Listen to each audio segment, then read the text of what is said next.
CIGI, since its inception, has focused very much on the challenges of global governance and how we can address global issues when we have national governments. And G20 as a forum which existed at the time CIGI was created as a finance ministers forum was seen as a potential forum to address some of the global issues. And so CIGI has devoted a lot of time. It really is a signature issue for us. And of course, with the economic crisis, G20 did transform itself into a meeting at leaders level, and a lot of the work which CIGI had done was useful background as governments wrestled with how to make the G20 a vital forum at leaders level.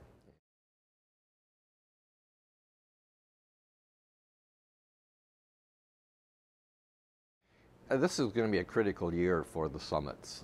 We've now had 3 at the G20 leaders level. The first meeting held in Washington was really to say, which really was the outbreak of the economic crisis. It was really to say, Houston, we have a problem. What are we going to do? The second meeting, which was held in London, really was a response to the crisis, and leaders were able to come together and agree upon a set of measures and provide confidence to their publics that in fact the crisis was being tackled through cooperative efforts.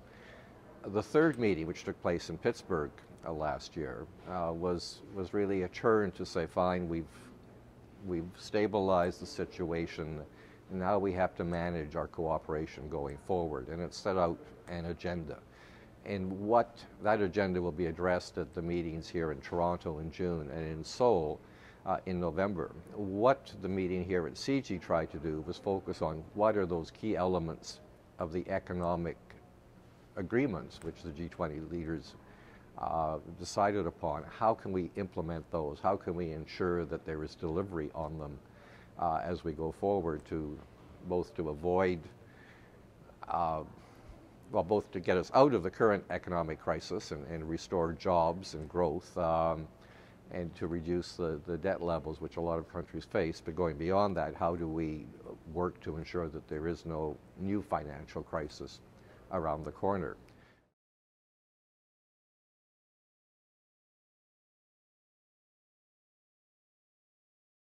Well, as you say, we focused in particular on Financial Stability Board, which is a forum set up to allow us hopefully to do better in terms of achieving financial stability in the world. We really focused on the question, is it enough? And I think the view was, it certainly, if implemented as leaders set out, it will be an improvement, but there steps are needed to ensure that takes place, and we were addressing those and we'll be providing advice to governments. But beyond that, the question of, is it enough? And I think there were certainly some questions asked and raised as to whether we don't in fact need to go further in terms of rules, institutions, mechanisms, and so that will form part of CIGI's work program going forward.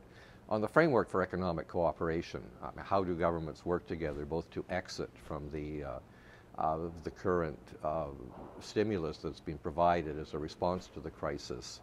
How do we address the debt levels that have built up in countries? And how do we ensure that the economic policies of the G20 members are compatible and don't lead to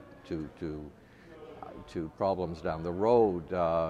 Is a major issue. This really is, technical term is multilateral surveillance, and it's a challenge, and it's not been well managed in the past, and so we focused on ways in which the analysis can be presented in a way that will allow leaders to grapple with that and to agree on the actions that are necessary, and then so that there is follow-up following that to ensure that leaders actually do what they say they're going to do, and that there is some means to address problems if one finds that certain countries are not moving or not moving quickly enough.